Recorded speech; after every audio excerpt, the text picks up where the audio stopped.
Good evening from Allen Fieldhouse in Lawrence, Kansas. I'm Brendan Dzwierzynski for the 580 Sports Talk JAYHAWKS Instant Reaction Show.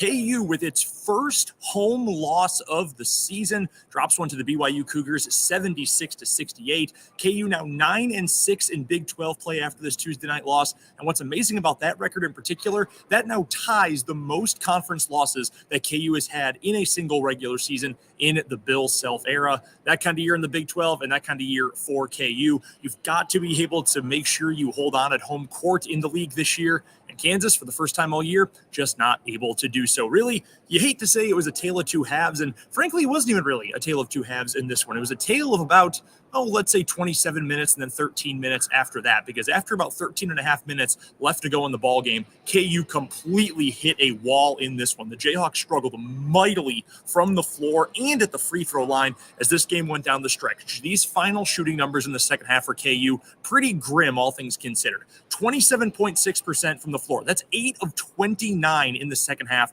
for KU. 2 of 10 from three-point range in the second half, and just 3 of 15 overall from three-point range. Now, we know KU's not a good three-point shooting team, but when BYU makes 13 threes and you make 3 of them in an entire game, obviously you're going to have some struggles and a bit of an uphill climb. Also, free throw shooting in this game, a disaster for KU. Jayhawks go just 19 of 31 from the line overall, 15 of 24 from the stripe in the second half. Hunter Dickinson ends up with a double-double in this game, his 14th of the year, goes for a team-high 17 points and for 11 rebounds. But Hunter went for just 6 for 15 at the free throw line in this one. Another example of just an ugly, ugly day for the Jayhawks overall. You look at the numbers around the rim, and officially KU goes 8 for 13 on layups, but other shots around the rim, shots from what many would consider point-blank range, several of them went begging, several of them were forced up, tough shots. KJ Adams had a couple late in the game. Just an ugly, ugly day offensively for KU. And you give BYU credit, and Bill Self did during his post-game comments just a few minutes ago. This was not just about the fact that KU played terribly offensively down the stretch.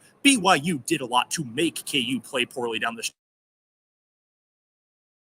From Bill Self, and he says, we played pitifully tonight, but when I say we played pitifully, that can also give the appearance I'm taking something away from BYU. BYU was better than us tonight, and that's the end of the quote. Again, that's direct from Bill Self just moments ago in the Allen Fieldhouse media room, and that's true because BYU did shoot the ball way better in the second half. BYU, their second half numbers, 50% from the floor overall, just under 47% from three. They only made it to the line 17 times, made 14 of them. There's your difference in the game. Sometimes it is simply a make or miss game. That's something else Self said just a few minutes ago. There was a lot of talk about the three-point shooting, and again, we know KU doesn't shoot the three very well. We know BYU does shoot the three very well. BYU came into this game ranked 9th in the Ken Pomeroy numbers in terms of offensive efficiency this year. Saw a stat from the Kansas City Star going into the game. They average, or they score, I should say, 41.2% of their points on the year from three-point range. That's the third best mark in the country. Number 3 out of 362. They shoot the ball extremely well from deep. KU does not, but that was not the biggest difference in this game. Sometimes it's even simpler than that. Sometimes you have to make shots near the rim and you have to knock down free throws. And again,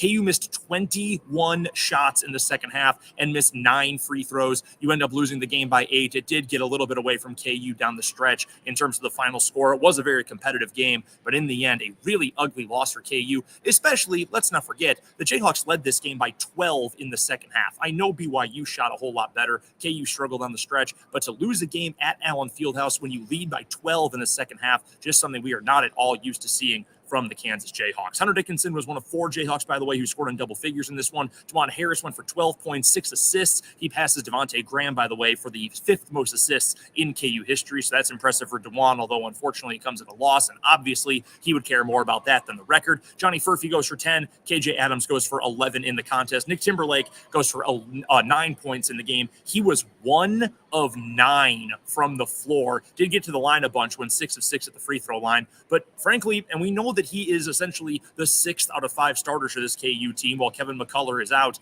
but you cannot go 1 for 9 shooting the ball as one of the 5 starters who ends up playing 33 minutes in the game and expect to win all that often. That's always going to be hard to do. A shout out to Dallin Hall and for Jackson Robinson for BYU. They tied for the game high 18 points. A lot of humility they showed after the game as well. Mark Pope, the head coach for BYU, obviously fired up and was pretty fired up about some of the officiating in this game as well, getting a technical at one point in the second half. We ended up with 3 technicals in this game, a double tech on Hunter Dickinson, as well as Trevin Nell of BYU, and then Pope picked up that technical as well. We had so many fouls in this game. 43 of them between the two teams, where they combined 55 free throws. KU had plenty of chances, just wasn't able to knock them down. So this was the penultimate home game for KU this year. The Jayhawks are going to be on the road coming up on Saturday, taking on the Baylor Bears. That's going to be a tough one down in Waco. We know that crowd is going to be jacked up for this game. Then KU returns home 1 week from today, 8 o'clock tip-off. It'll be on Big ESPN, KU versus Kansas State. Sunflower Showdown for Senior Day. We know KU never loses on Senior Day, but then again, KU hadn't lost at home all year, period, going into this game, rivalry game. K-State's going to be playing with desperation. Anything can happen. And then, of course, KU is going to wrap up the regular season on the road against the Houston Cougars. So you look at that schedule and you think, okay, KU is probably going to set a new record for its most conference losses in a single season under Bill Self. We know this is a crazy Big 12. KU's got the talent. Anything can happen, but let's also make sure we point out a few things. KU cannot play like this and win against anyone else in the league. Had a great chance, still couldn't pull it off against BYU, and against 3 tough matchups coming up, that's not going to be enough to cut it. And it's really hard to win on the road, and it's especially hard to win if you don't have arguably one of your top 2 players, certainly one of your top 3 players in Kevin McCullough available, as he's still out dealing with that bone bruise in his knee. But no matter who was or was not available, the guys who took the floor today didn't quite have enough for the Kansas Jayhawks. Bill Self said you could even see that in shoot-around today. KU ends up losing 76-68 against BYU. The 7th-ranked Jayhawks dropping their first home game of the season. We'll break this one all down and much more coming up on 580 Sports Talk from 2 until 6 on Wednesday afternoon. Dan Lucero and Spencer Dupuis will have your full show for you coming up on 580 AM and 104.9 FM on Wednesday. But until then, this is Brendan Dzwierzynski saying so long from Allen Fieldhouse and so long from a Kansas Jayhawks upset loss to the BYU Cougars, 76-68. We will talk to you coming up